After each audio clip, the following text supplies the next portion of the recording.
At your campaign, there have been some stories this week about its health, and you talked to the Associated Press. Speaking of your staff, you said everything is on the table. I'm looking carefully. What did you mean by that?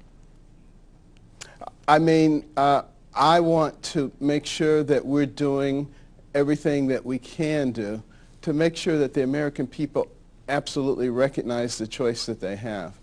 And if there are some things that need to be changed or tweaked, we certainly are going to be open to doing those things. Armstrong Williams, who's a close associate of yours, was quoted as saying, "Dr. Carson is back in charge, and I'm so happy to see that." What does that mean? I think you're going to have to ask Armstrong. So you were always in charge. I prefer he speak for himself, and I'll speak for myself. So any changes to your campaign that are coming? There will be some alterations.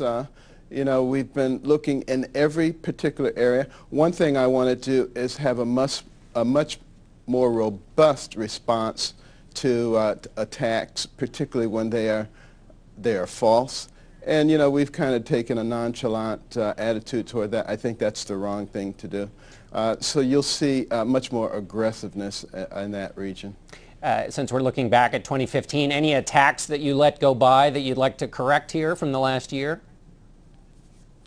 Oh, there are a lot of attacks. You know, the attacks that, you know, I really didn't have a temper. I guess that's kind of flattering. They said you couldn't possibly have been like that. And then when the articles were found with interviews from my mother and other people, nobody came back and said, oh, we found the evidence.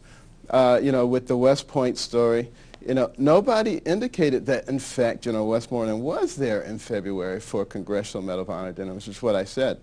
There was a question about the dates, but you know, no one comes back and corrects any of that. You know, virtually everything that was said, no one comes back and says none of that stuff is true. And I just think we have to probably be the ones who forcefully inject that into the narrative. But also, you know, the narrative that I don't know anything about foreign policy. If you go back and you look at the things that I've been saying about foreign policy over the last year, you'll see that they're the very things that everybody else is talking about now. And right now, you know, I'm talking about the fact that we cannot be distracted by Iraq and Syria only.